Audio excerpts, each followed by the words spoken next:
All right. Well, welcome back to the iWealth podcast. And today we're talking with Mr. Brad Connors about best tips, right? All these hundreds and hundreds of meetings with couples, right? And is there one tip that you're like, oh man, that one really translates? Like that one really works really well for most people out there. Yeah, when we're talking about finances, like I think a lot of people understand that they need to save.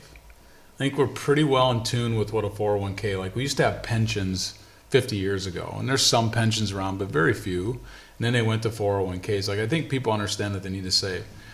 The problem is they don't know how much, Matt. Like rule of thumb is 10%. If you can get to 10% savings, that's a good savings. But what does that equate to for down the road for your retirement? So I think the number one tip for me is to, obviously you got to get started, but let's assume that you already got a 401k. Okay. The biggest tip is stay on top of it. Like watch it. Have some spot where you can go and log in and look at it. Not daily, by the way, please. But like for me, I get an email every Saturday morning. I get an email that just gives me my living balance sheet. Gives me the top 10 holdings, and it gives me my total net worth, and plus or minus. And it's just a weekly reminder of why I'm saving money, what's going on.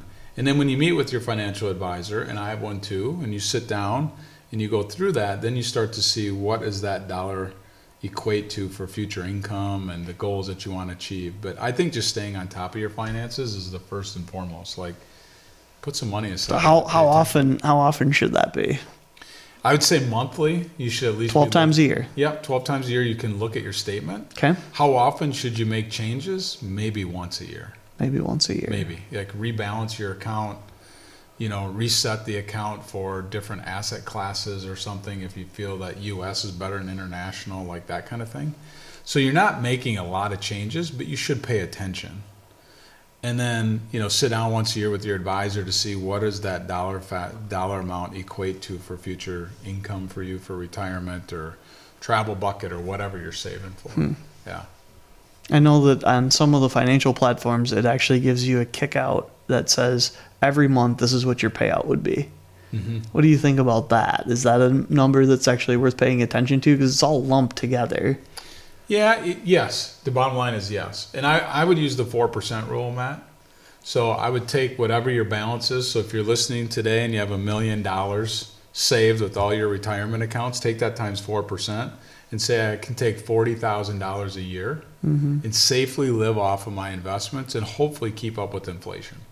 Like hopefully you're just taking 4 out and it's growing at 5, 5.5, 6, and then you're keeping up with inflation as well. So what they're doing when you get that in the 401k statement is they're basically taking a number. You should find out what it is. Some's 4, some's 5.